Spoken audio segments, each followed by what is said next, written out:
Assalamualaikum, warahmatullahi wabarakatuh. Ketemu lagi bareng Cang Wahab di channelnya Kayu Agung Radio.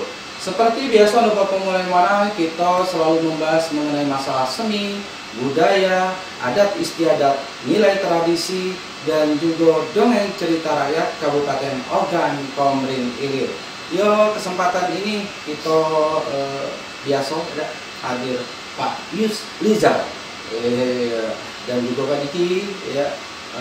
Selamat siang, dan tak lupa juga untuk pemulai sebelum kita dengarkan yang namanya bincang-bincang kita hari ini, tentunya kita harapkan untuk tonton terus ya video ini sampai dengan selesai, dan juga jangan lupa untuk pemulai subscribe video ini. Yang sudah ya silahkan di komen dan di like. Yo, kalau kita untuk pemulai kita langsung baik bincang-bincang kita dengan Pak Yus Lizar, salah satu budayawan dan sejarawan Kayu Agung Kabupaten Ogan Komering Ilir. Yo, apa kabarnya Pak Yus Lizar? Yo. Alhamdulillah. Iya. Dan juga Pak Yus Lizar Ida DWN juga ada kawan kita yaitu Pak Diki ya, dalam kesempatan kali ini. Ya, kita membahas mengenai apa nih Pak Yus Lizar? Nah, kebetulan karena kita sekarang ini kan diharuskan untuk menggali cerita-cerita Lambo yang memiliki nilai-nilai nilai pendidikan dalam kehidupan itu kan. Nah, kita coba membahas tentang keperkasaan dan kesaktian seorang perempuan yang pernah hidup di Kayu Agung ya, yang pada masa beliau itu sangat dikenal dengan satu sosok ya, itu Petori Buok Omas. Ya, Bapak mulai bincang-bincang kali ini kita akan membahas mengenai Petori Buok Emas. Sebelumnya Bapak mulai ya pun.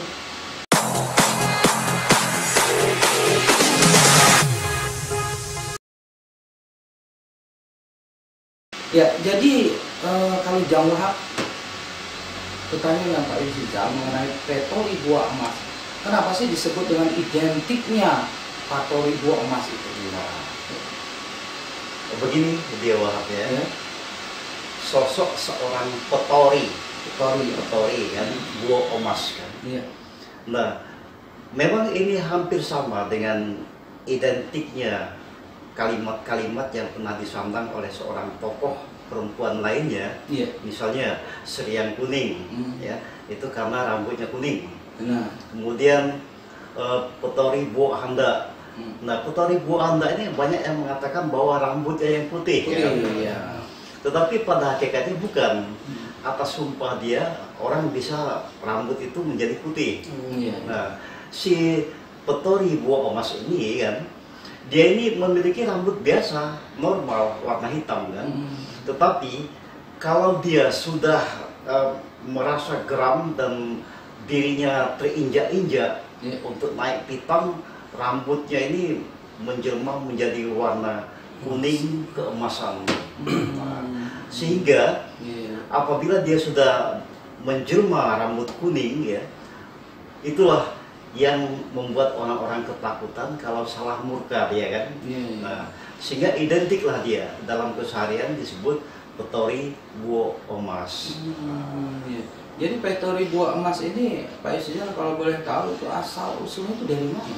Nah, memang pada kenyataannya daerah Kayu Agung itu yang terdiri dari 9 dusun pada masa itu kan, yang kita kenal dengan sebutan Morgesiwe ya. Setiap perempuan-perempuan yang memiliki kesaktian atau kelebihan ya, itu kebanyakan orang-orang dari seberang sana, terutama dari Kota Raya, dari Perigi, kemudian dari Ketapong ya. Nah, kebetulan si Petori Buok Emas ini adalah salah satu sosok masyarakat penduduk asli dari dusun Keraton, yang pada sekarang ini disebut Kelurahan Keraton. Nah, yang membuat penasaran Jang Wahab di sini, mungkin ada Bapak mulai juga penasaran ya. Mengapa kenapa sih Petori Buah Emas ini selalu saja ditakuti oleh kaum laki-laki apalagi perempuan? Ini ada apa sih sebenarnya dengan sosok Petori Buah Emas ini? Nah, inilah satu kelebihan yang membuat identik daripada si Petori Buah Emas ini ditakuti kan? Iya. Karena beliau ini merupakan sosok ya, yang sifatnya memiliki jiwa sosial yang tinggi. Tetapi apabila orang-orang akan meminta bantuan ke beliau, sebelum orang meminta bantuan itu mengucapkan hajatnya, si Petori sudah tahu, sudah tahu, jadi sudah terbaca kan. Nah, oleh karena takut rasa kebohongan dari si peminta petunjuk itu kan, takut kalau dia rahasia pribadi ketahuan oleh si Petori kan, maka orang-orang banyak merasa segan dan takut untuk berhadapan dengan Petori. Karena seakan-akan apa yang ada dalam pikiran dan benak kita sebagai orang yang akan minta tolong sama dia, dia sudah tahu sebelumnya.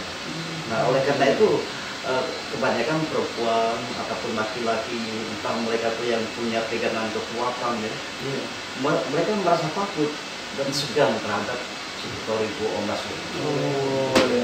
Nah, untuk Bapak Molai tadi jawab di awal sudah memperkenalkan dengan Bapak Molai bahwa kali ini kita ada berdua, tapi ada Pak Rizky. Mungkin Pak Rizky ini ada beberapa pertanyaan yang diajukan ke Pak Yusijar, ya silakan. Oh iya, gini Pak Yus, saya menurut cerita yang saya dengar katanya Petori Buah Emas ini pernah melakukan adu tanding dengan sang dukun beranak yang katanya mempunyai kesaktian juga.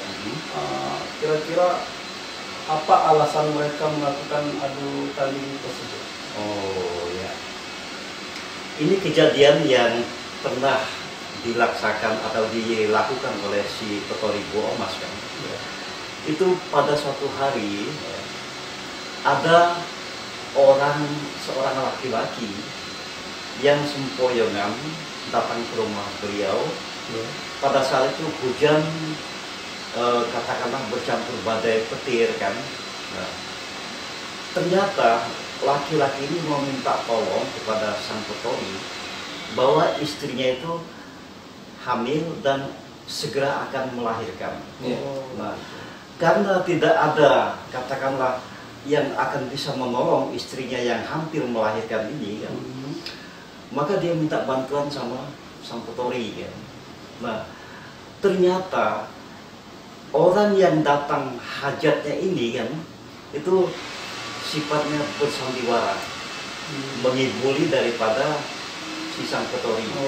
Nah, karena tujuannya itu untuk katakanlah menguji sampai sejauh mana si Petori Buah Emas ini mengetahui bahwa orang ini hamil betulan atau bagaimana. Nah, tapi sang Petori masih mempersilahkan kepada si laki-laki tadi. Dia menyuruh mengatakan, mana istri kamu, suruh datang. Begitu dia turun dari tangga rumah, sudah dibawa istrinya itu yang hamil kan. Nah, ternyata setelah di dalam rumah, sang Petori tidak pernah katakanlah melakukan aktivitas untuk menolong kelahiran daripada si perempuan tadi. Nah, akhirnya si sang Petori mengeluarkan segala kekuatan batinnya. Dia tahu bahwa orang ini akan menguji sampai jauh mana kekuatan dan kemampuan dia kan. Begitu dia meramu segala sesuatu untuk kekuatan hidup dia atau mental dia, tahu-tahu rambut si Petori ini mengulur panjang, tusuk kontingnya itu lepas kan. Dan disinilah mengurai panjang menjadi bentuk ulayan rambut yang berwarna keemasan. Nah, ternyata si perempuan tadi bukan perempuan normal yang hamil tadi. Dia adalah bukan sosok manusia atau sosok perempuan yang katakanlah masih muda kan, tetapi dia adalah sosok perempuan yang begitu renta tua. Jelmaan. Ya. Nah, ternyata mengaku langsung yang perempuan hamil tadi kan, saya tidak senang dengan keberadaan kamu sebagai dukun beranak. Nah, jadi katakanlah berawal dari persaingan kan. Nah, lalu mereka adu, katakanlah pertama adu pembicaraan, beradu mulut kan. Nah, si Petori Buo Omas ini tidak mau rumahnya ini dinodai oleh ada bercak-bercak darah, sehingga diajaklah ke bawah untuk melakukan adu tanding. Nah, pas mereka adu tanding, ada kenyataan lain. Ternyata perempuan tadi menjelma menjadi seekor kerbau yang disebut kerbau alas kan.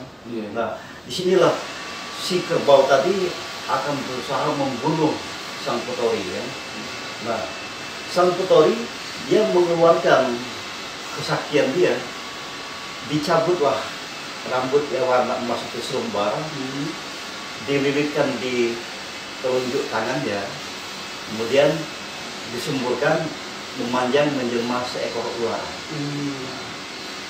Disinilah terjadi adu tanding antara jelmaan ular dari rambut si Petori dengan kerbau alas, jelmaan daripada perempuan atau dukun tua tadi. Ya. Nah, ternyata kerbau ini tidak mampu melawan kekuatan daripada ular jelmaan tadi. Nah, ular jelmaan tadi dia tahu untuk membunuh kerbau itu ada cara tertentu. Pada saat si kerbau tadi lengah, ya, ular tadi langsung masuk ke telinga si kerbau. Nah, lantaran dia masuk ke telinga inilah terjadi getar-getar alam, petir menggelegar ya. Nah, ternyata si kerbau tadi seketika dia ambruk ke tanah. Nah, laki-laki yang tadi mengantarkan perempuan dukun ini kan, dia sedang menghilang, takut kalau dibunuh oleh Tuan Petori ya. Nah, kejadian ini tidak hanya dia berhadapan dengan orang kayu agung. Pernah dikatakan bahwa si Petori ini melakukan adu tanding dengan orang daerah Klopo. Daerah Klopo dengan daerah Arsen Buntal. Karena di situ banyak sekali terdapat dukun-dukun beranak pada masa itu kan. Nah, sedangkan si Petori ini kelebihannya kalau dia membantu orang yang mau melahirkan, dia tidak melakukan apa katakanlah cara-cara seperti kata-kata seorang dukun kan, tetapi dia ini seakan-akan sudah mengarah kepada sifat-sifat orang yang medis kan. Nah, dan saat melahirkan setetes pun tidak keluar darah daripada si pasiennya. Nah, kan. Ini gambaran-gambaran daripada adu tandingnya si Petori Buo Omas itu. Tapi memang setiap adu tanding dia selalu mengalahkan gitu ya. Iya. Nah, ada penasaran lagi, mungkin ada Bapak Mulai juga penasaran. Di dalam tumbuh kembang usia dari si Petori Buo Handa ini, Petori Buo Handa ini, Petori Buo Omas ini, mungkin ada Bapak Mulai juga penasaran. Ini kapan sih kesaktian itu muncul sehingga bisa menggunakan apa namanya rambutnya bisa berubah pada saat dia murka dan sebagainya, dan identiknya kenapa sih harus adu tandingnya dengan dukun-dukun beranak gitu ya, tidak dengan apa namanya orang-orang yang mempunyai kesaktian yang tinggi, misalnya dia punya apa kanuragan yang luar biasa gitu ya. Nah, sebenarnya dia melakukan adu tanding ini bukan saja khusus untuk orang-orang yang profesinya sebagai dukun beranak. Dan dia juga pernah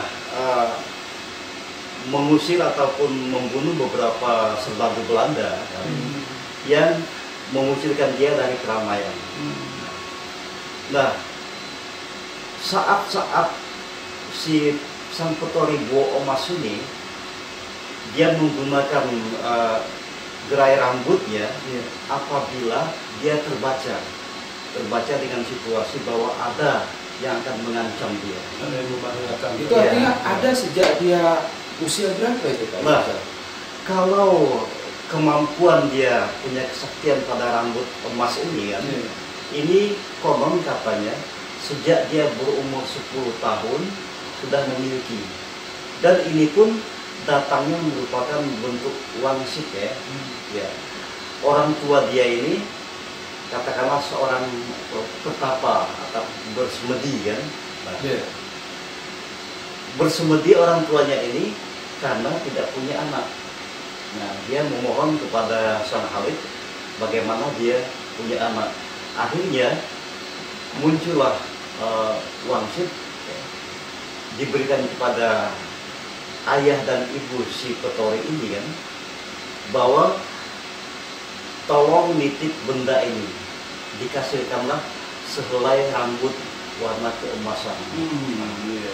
Nanti katanya rambut ini akan digunakan oleh anak kamu yang akan lahir sesuai kamu pinta. Begitu dia ibunya hamil kan, lahirlah sosok si Petori tadi. Nah, pada awalnya Petori itu pada waktu dia lahir dari rahim ibunya, memang rambutnya ini sudah punya cahaya-cahaya keemasan. Ya. Tetapi dalam keseharian setelah dia hari demi hari beranjak dewasa kan, rambutnya itu polos biasa. Tapi keanehannya dia itu seakan-akan bisa membaca situasi. Apabila dia dalam kondisi akan terancam, tanpa disadari rambut ini berubah menjadi warna keemasan. Luar biasa untuk Bapak Maulana. Tapi ada lagi nih yang penasaran ya, bahwa setiap manusia, ya, baik laki-laki maupun perempuan, memang ada satu impian ya, terutama impian untuk mendapatkan sosok pendamping hidup. Nah, di ending cerita dari Putri Petori Buah Emas ini, apakah dia ada orang yang bisa meluluhkan hatinya sehingga dia jatuh cinta dan dia hidup berumah tangga? Di ending ceritanya kita itu.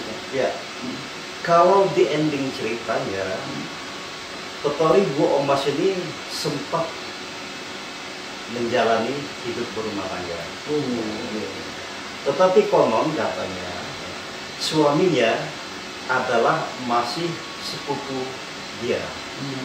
Yang bisa menundukkan hati. Ya, karena si Petori ini tidak akan tunduk, tidak akan terkalahkan apabila melakukan adu tanding fisik ya. Tetapi dia akan luluh apabila melakukan atau dilakukan tegur sapa, wejangan-wejangan yang kira-kira meluluhkan perasaannya. Nah, kebetulan sang suami dia ini ya, orang pakrul, orang yang pintar ngomong dan pintar mengarahkan kehidupan seseorang, sehingga pada saat itulah sang Petori tidak akan memilih laki-laki lain kecuali masih dalam lingkungan keluarganya yang bisa mengarahkan kehidupannya. Mungkin ada tambahan sedikit pertanyaan dari Pak Diki, silakan. Saya cukup penasaran juga, Pak Yus. Ya, kabarnya Petori Buah Emas pernah berumah tangga. Apakah mereka mempunyai keturunan? Nah, Gitu. dalam catatan sejarah ya, mereka punya keturunan, tapi kita terputus masalah silsilahnya kan. Silsilahnya. Ya. Tetapi konon katanya itu di Kinaton itu ya masih banyak darah-darah dari keturunan Petori Buah Emas ini kan, sangat identik sekarang. Nah, itu keturunan Petori katanya kan. Ya. Itu keturunan Petori. Tapi apakah bisa dibuktikan dari silsilah mereka? Iya. Apakah mereka cuma mengaku-ngaku bagaimana? Nah, ini beberapa barang peninggalan sang Petori ada pada keluarga itu. Oh, itulah buktinya. Ya. Nah, seperti di daerah kami, di daerah Sudakersa kan, itu ada keturunan Petori. Tapi mereka ini rata-rata yang masih ada keturunan Petori itu, dia profesinya adalah dukun beranak. Oh, jadi profesi dari nenek moyang kan? Ya. Oke, itu untuk Bapak Maulana yang perbincangan yang sangat menarik, terutama sehubungan dengan masalah cerita rakyat ya, Petori Buah Emas ya. Tapi opini masyarakat biasanya agak berbeda dengan persepsi-persepsinya ya. Terkadang masyarakat selalu tersugesti dengan cerita itu, namun opini agak berbeda gitu. Nah, sekarang yang menjadi buah pertanyaan, apakah cerita itu boleh dikatakan sebagai legenda atau kisah atau mungkin hanya dongeng belaka itu Pak Isa? cerita yang kita angkat ya, baik itu Serian Kuning, Petori Bu Anda, Petori Bu Omas, kemudian lagi ada Nyi Rowang dan sebagainya. Rata-rata ini cerita rakyat yang bukan dikatakan dongeng. Dia pun boleh dikatakan fakta. Fakta. Iya. Karena beberapa bukti situs ya, memang ada. Oke, mungkin di akhir perbincangan kita kali ini ada beberapa pesan untuk Bapak Molly Monai, ya bagaimana cara mengupayakan untuk bisa melestarikan dari nilai-nilai sejarah maupun dongeng yang ada di Kabupaten Ogan Komering Ilir.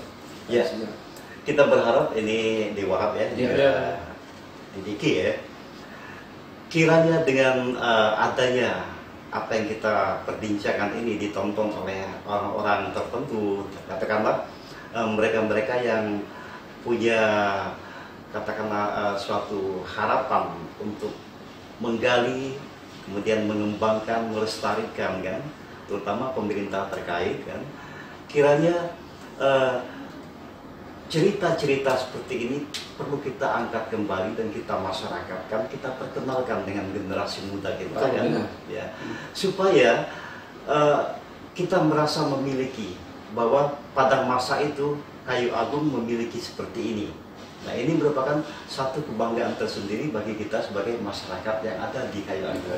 Baik, kalau itu untuk Bapak Molly Monai, iya, perbincangan kita kali ini memang sangat menarik nih ada.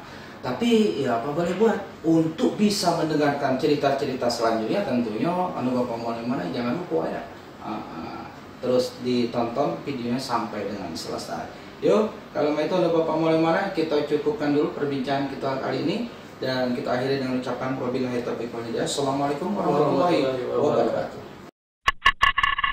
90,4 Kayu Agung Radio.